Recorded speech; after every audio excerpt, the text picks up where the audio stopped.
আসসালামু আলাইকুম। সম্মানিত দর্শক, ছোটবেলা থেকে আমরা এই মাটির ব্যাংকটাকে দেখতাম। আমরা একটা সময় মা বাবার সাথে জেদ করে আমরা মাটির ব্যাংকগুলান কিনতাম। আমি কখনোই আসলে এরকম মাটির ব্যাংক কোথায় তৈরি হয় বা কোন স্থানে কিভাবে করে আমি কখনো দেখি নাই।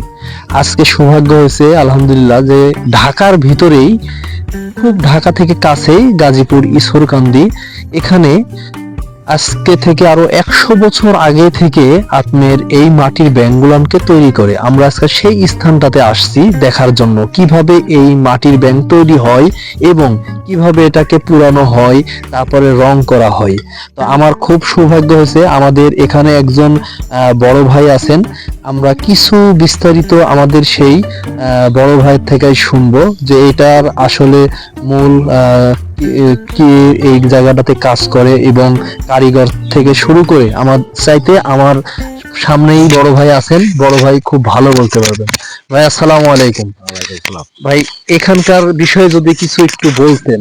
এখানকার বিষয় বলবো যে এখানে 100 বছর আগে থেকে এরা এই ধরনের মাটি মাটি আয়না, এরা মাটি দিয়ে এসব ব্যাং, তারপরে পাতিল, তারপরে আপনার এই যে রস পাতে ঠিলা, এগুলা এরা তৈরি করে অনেক বছর, 100 বছর আগে থেকে এদের এটা মানে মাটির একটা ব্যবসা এদের। আচ্ছা আচ্ছা। এখানে এই মাটির যেই মানে কুটির শিল্পটা, এই শিল্পটা এইটুকুর ভিতরে মানে কত বছর থেকে হবে আনুমানিক? আনুমানিক 100-150 বছরের উপরে হবে আর। আচ্ছা আচ্ছা। তো যাই হোক, ভাই অনেক কিছু বলছেন। আসলে এই মাটি দিয়েই তৈরি করার যেই নকশার কারিগর যারা আছেন, আসলে তারা একটা করে শিল্পর, কি বলবো ওনাদেরকে, আসলে আমার ভাষা নেই। তবে যারা এই মাটি দিয়ে এই শিল্পটাকে তৈরি করেন, ওনারাই হচ্ছে মূলত মেন নকশার কারিগর। এবং এই মাটির শিল্পটাকে, এই দেশটাকে অন্য জায়গাতে উপস্থাপন করার যত ভূমিকা আছে সম্পূর্ণরূপে ওনাদের। কারণ আমরা চাইলেই আমরা অনেক কিছু দিয়ে দেখা গেল যে তৈরি করতে পারি, একটা কাঁথা, একটা ইডা ওডা, অনেক কিছুই করা যায়। কিন্তু এই মাটির শিল্প, মাটির যেই ধারাবাহিকতাটা, মাটির যেই দিয়ে অনেক কিছু তৈরি করা, এটা আসলে সচরাচর কেউই করতে পারবে না। কারণ যারা এই শিল্পের সাথে অনেক আগে থেকে জড়িত আছে তারাই পারবে।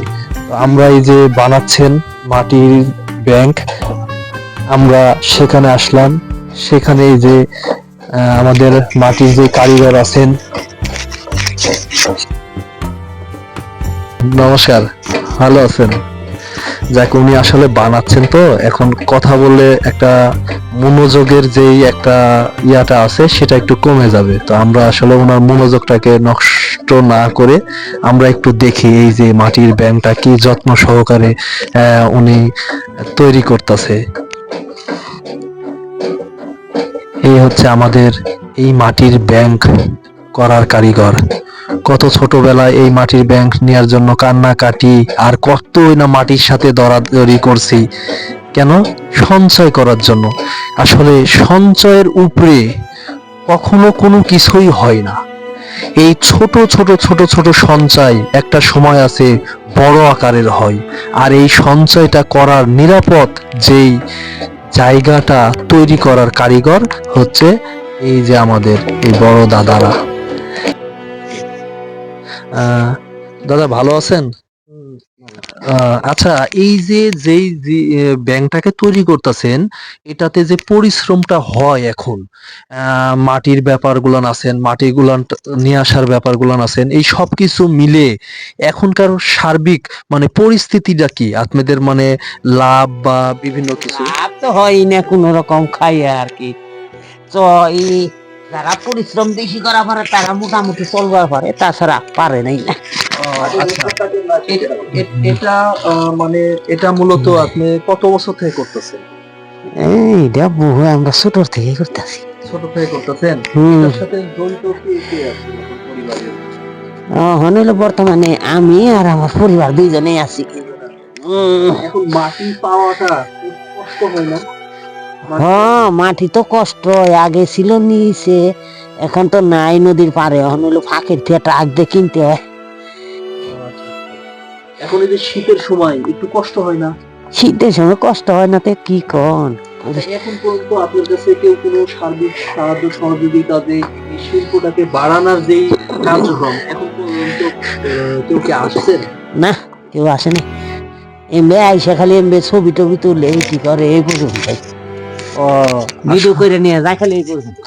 খালি ভিডিও করে নিয়ে যাই আর এই পর্যন্তই।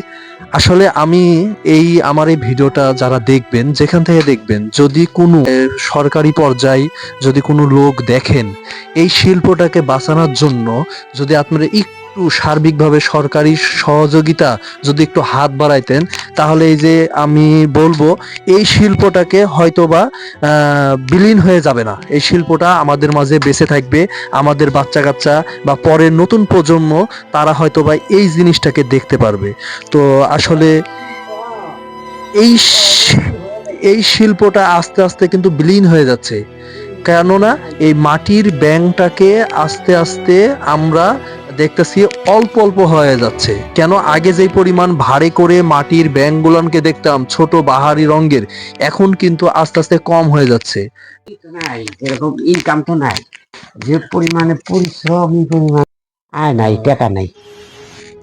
আসলে এখনকার যেই পরিস্থিতি, এখন যে দ্রব্যমূল্যের যে দাম, এখনকার দ্রব্যমূল্যের যেই একটা সংগ্রাম চলে, সেটার সাথে ওনাদের যে যুদ্ধটা চলতেছে, এই যুদ্ধের সাথে ওনার এখন আস্তে আস্তে মনোবল হারায় ফেলতেছে। কেন, তাদের যে ইনকাম সোর্সটা, এই ইনকামের যে ধারাবাহিকতা, এটা খুব কম। এটাদের সংসার পরিবার এবং সব কিছুকে চালাইতে গেলে তারা হিমশিম খাচ্ছে। তো আপনারা যারা এই ভিডিওটা দেখবেন, আমি আবারও বলতাছি, দয়া করে এই শিল্পটাকে বাঁচানোর জন্য আপনারা একটু পাশে থাকুন, একটু পাশে আগায় আসুন।